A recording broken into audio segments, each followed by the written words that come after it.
Ok, jóvenes, muy buenas noches. Espero que se encuentren bien. Iniciamos con esta cátedra de la Facultad de Ingeniería Química. Un tema bastante importante para realizar aplicaciones a nivel físico,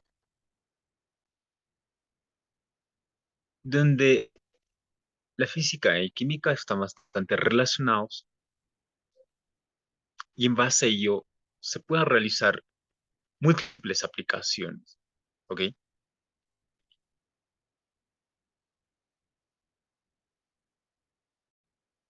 Antes de ello, realizaremos una breve presentación de un proceso temporal, las épocas desde los años 1900, donde se empezó a realizar investigaciones de las partículas atómicas y subatómicas, y en base a ello realizar estudios de aplicación. Se venían estudiando como los átomos, los núcleos, los protones, neutrones, y etcétera. Desde ello hay una transición importante en la que Boltzmann venía haciendo estudios de movimientos brownianos basados en relatividad especial de Einstein, incluyendo temas importantes como la mecánica cuántica, ondas, partículas, fermiones, bosones, ¿ok? Y asimismo investigadores como Dirac, como los conceptos de la antimateria, ¿ok? Ya a esta época, en este proceso, paralelamente, se vienen estudiando teoría de campos, estudios de los fotones, la radioactividad, desintegraciones de alfa y beta, estudios de los mesones, de los bosones, tanto tipos de bosones como bosón de Higgs, bosones W, y asimismo las unificaciones de electrodébil. ¿Ok? Luego, paralelamente, también se inician estudios del universo, ya en base a esos conceptos. En los años 1920, iniciando los estudios de rayos cósmicos, también la relatividad general, donde Einstein inicia una etapa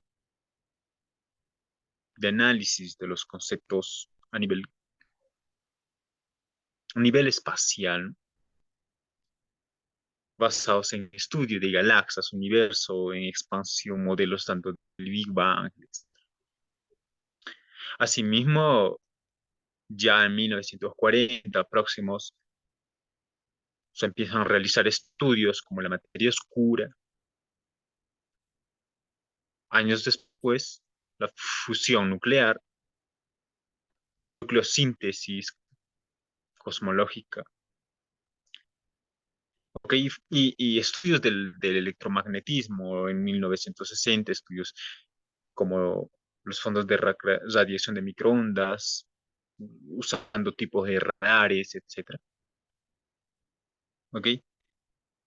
Y así sucesivamente, ¿no? Como las teorías de inflación, donde la tecnología estaba a la par, también desarrollándose, ¿ok? Tecnologías que se venían ya desarrollando como los detectores, aceleradores, cámaras de niebla, Se empezaron a desenvolver en 1930 ciclotrones para iniciar las primeras colisiones de partículas. Luego sincrotrón, cámaras de burbujas, cámaras de hilos, aceleradores, partículas, enfriamiento de haces en los años 1980, inician los ordenadores online que empieza a revolucionar, y esto paralelamente con estudios del modelo estándar, las supercuerdas, la supersimetría, inician estas preguntas. Y luego ya finalmente detectores modernos, como aceleradores, tanto de WWW, que inicia un concepto, y los GRID, conceptos ya bastante actuales, que ahora son a nivel cuántico, pues, son más desarrollados. Y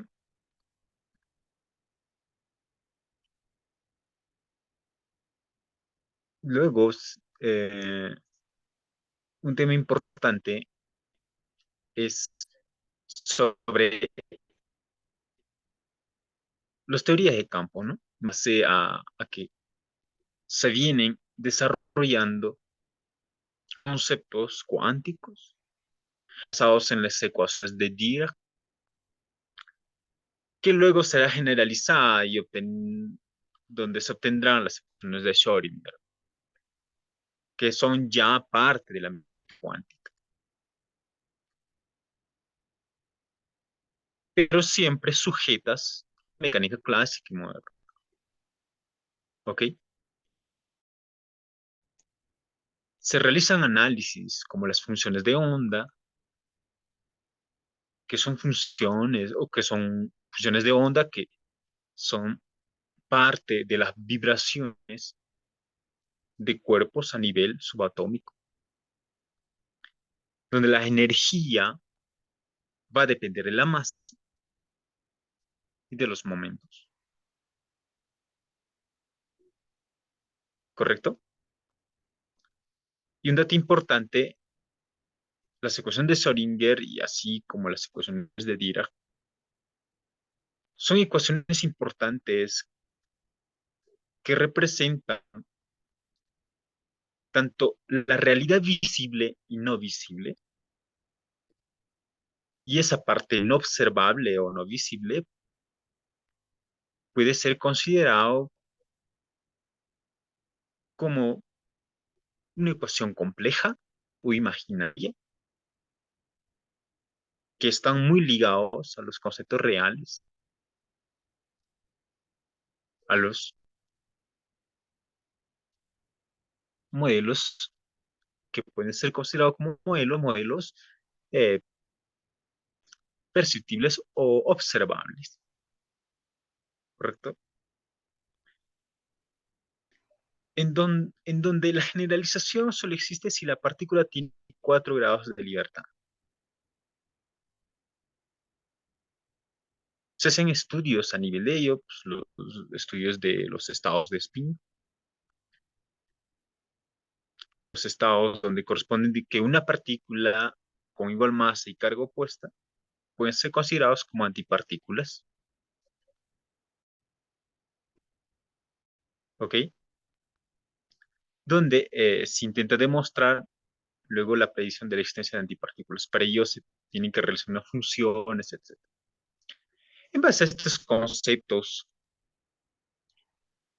vayamos a los conceptos bastante aplicativos, donde uno de los ejemplos importantes que siempre voy a considerar son los turborreactores, que están colocados siempre en los aviones, en donde estos turborreactores consisten en que una determinada, un determinado flujo, que puede ser en este caso aire, ingresa el aire, luego existe un compresor de aire, asimismo una cámara de combustión, una turbina de gas que se mueve, que mueve el compresor del aire y una tobera. La tobera que generalmente protege a ese impulso, a esa fuerza de un determinado gas que ya sale en forma de partículas fusionadas. Pues como vemos en la imagen,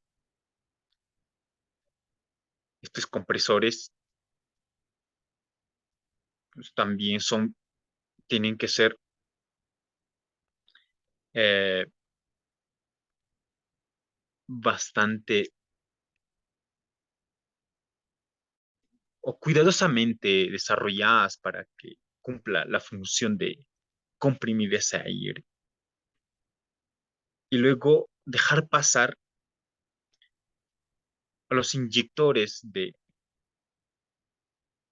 queroseno, donde va a tener que quemarse esa aire comprimida, y luego en la cámara de combustión, con la ayuda de las turbinas,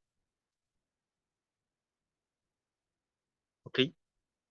Pueda realizarse una salida de gases con alta potencia, con impulso, donde a partir de ello, de esa acción, se tendrá una determinada reacción, donde este tipo de motores van a tener que originar una fuerza impulsora o empuje, donde se obtendrá la variación de la cantidad de movimiento. Es decir, que va a tener que originarse un razón de cambio, una dinámica, como vimos en las clases. Tengo una determinada partícula, un objeto, y si esa partícula y objeto empieza a, o se le aplica un razón de cambio, entonces ahí origina una dinámica donde ya tiene velocidad, luego aceleración, ¿ok? Que están basados en la tercera ley de Newton, donde establece que a toda acción conlleva una reacción. En este caso, el quien aplica razón de cambio es en base a este proceso que se está realizando, donde internamente las partículas están, o se están obteniendo partículas donde podrían en algún momento estar colisionando y a nivel cuántico suceder algunas reacciones, comportamientos extraños.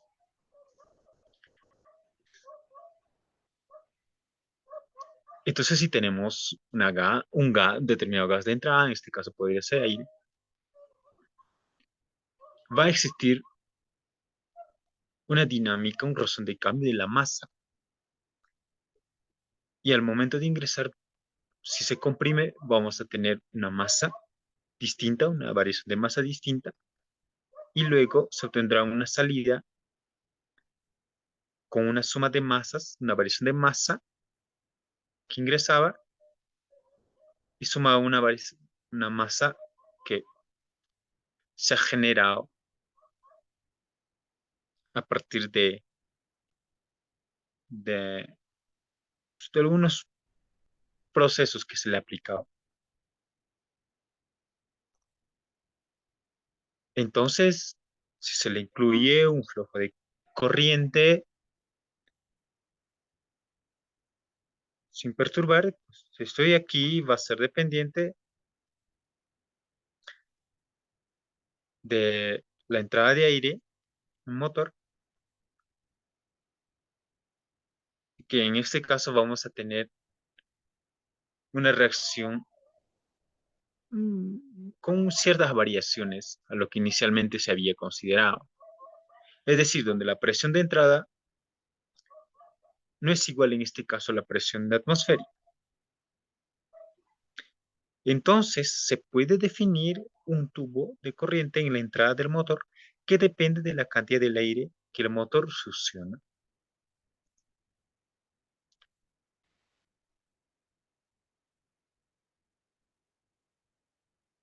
Podemos percibir partículas con vibraciones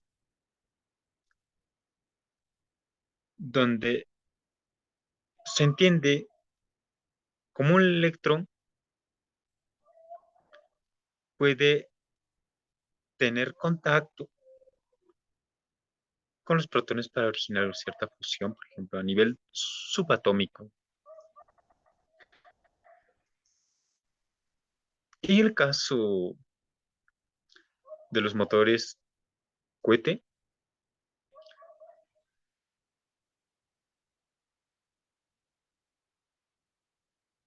para poder realizar una reacción, un empuje, se tiene que originar una acción paralelamente a lo que vimos anteriormente, el mismo comportamiento, sino que la diferencia ya no va a ser incluida por una masa de aire en este caso, sino un determinado combustible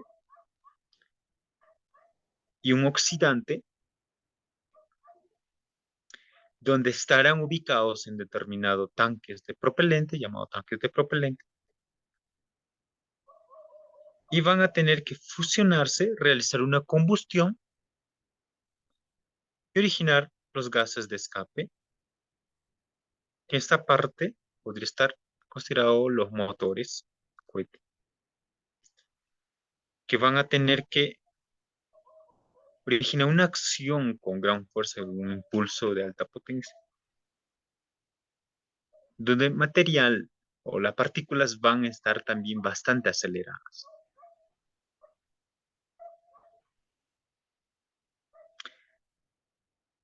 Eh, Anteriormente se usaban gases como metano, luego se han venido usando hidrógenos líquidos, ¿ok? Para así poder realizar un impulso específico netamente de la nave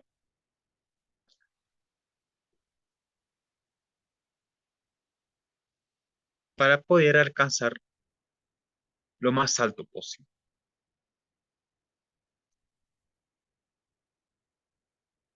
Matemáticamente podemos decir que el impulso va a depender de una determinada fuerza que depende del tiempo, variación del tiempo. Y asimismo este impulso, pues un impulso total, que puede depender de las masas, tanto de variación de masa, peso, gravedad, y la energía que puede depender de la potencia, la dinámica, la variación de la masa y la velocidad. ¿Ok? Donde el objetivo es propulsar el vehículo espacial. Los primeros diseños consideraron, asimismo, ya comenté anteriormente, que ahora los motores de propulsores, tipo propulsores cohete, o motores cohete, pues, que tienen una gran propulsión, desarrolladas de acuerdo al sistema, un sistema de control que podría funcionar.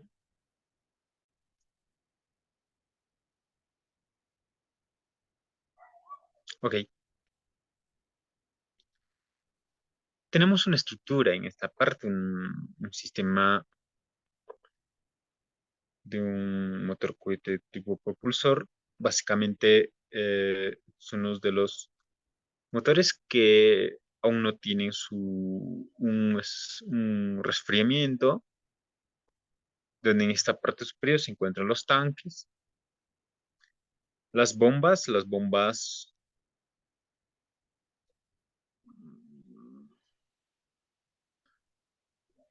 que podrían estar dependientes de las turbinas, al igual de las termobombas,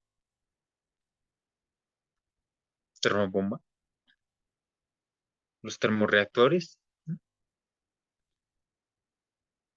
Donde las turbinas estarán trabajando para poder quemar ese combustible, ¿ok? Luego impulsar a la cámara de combustión, tanto para un combustible que podría ser oxígeno, oxígeno líquido, y en este caso se le considera combustible tipo metano, ¿ok? Donde va a tener que llegar a la cámara de combustión, fusionado el metano y el oxígeno como oxidante, donde va a tener que originarse una reacción protegidos por las toberas y donde se originará un fuerte impulso. La mayoría de los motores que propulsan naves fuera o para salir a la atmósfera, la mencionada fuerza se obtiene mediante un proceso químico de combustión, como se muestra en la imagen, donde el dicho trabajo va a depender de la potencia o la variación del tiempo y por por el flujo de corriente, que también podría ser dependiente. Y luego el coeficiente o la eficiencia eléctrica va a depender también del trabajo y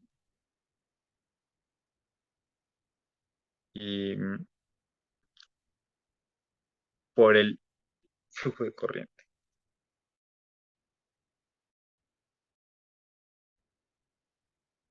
Uno de los siguientes aplicaciones de, de motores tipo Raptor,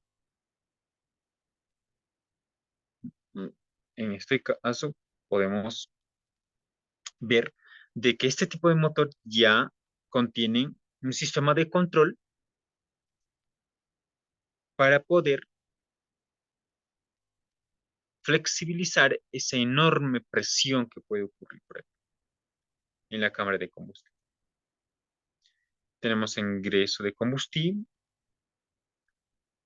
turbobombas de oxígeno, prequemadores de oxígeno, gasificación de metano,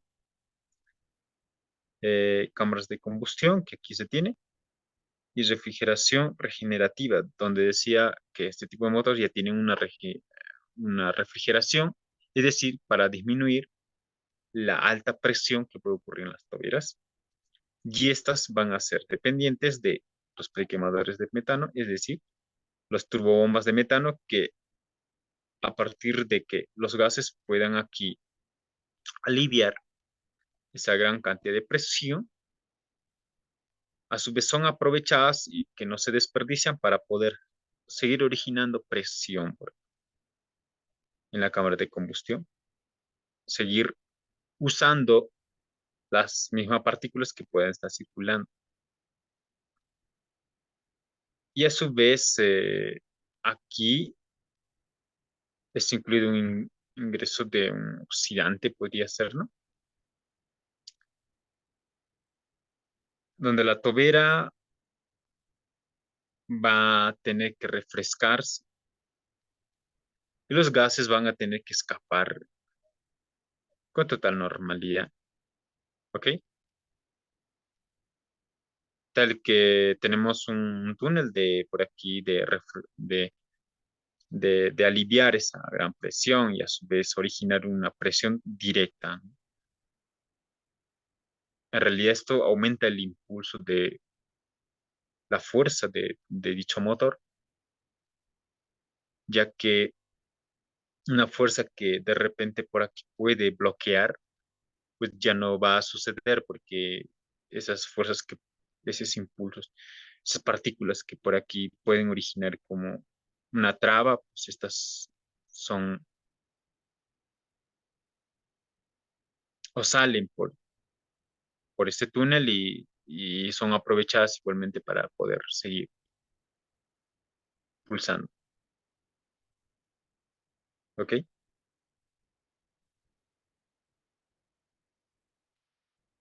Donde el impulso específico será aún mayor.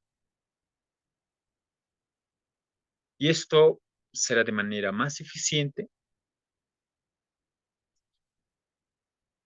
y donde los propelentes que son usados para generar el empuje,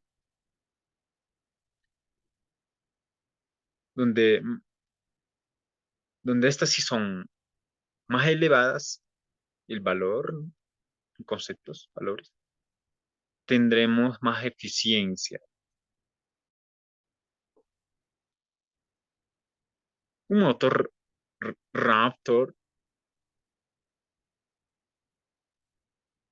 puede lograr un impulso de hasta 172 toneladas, aunque todavía por debajo de las 200 toneladas que, según el OMUS, son suficientes para impulsar el Starship o Super Heavy. El Starship o Super Heavy son aves con cargas mayores. Ok,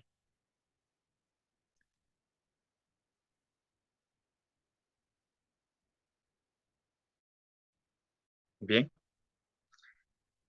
Ok, entonces jóvenes, cerramos con esto. Ya hemos visto una aplicación importante de la física y a su vez considerando puntos donde la química está relacionada y son muy importantes de poder relacionar la física y química. Y en base a los motores de propulsión, los motores cohete que son hoy en la actualidad bastante aplicativos, donde son considerados la dinámica de las partículas, tanto atómicas y subatómicas. ¿Ok? Bien, jóvenes, les agradezco por estar presentes y a seguir estudiando, seguir avanzando y nos veremos en la siguiente clase. ¿Ok? Muy buenas noches.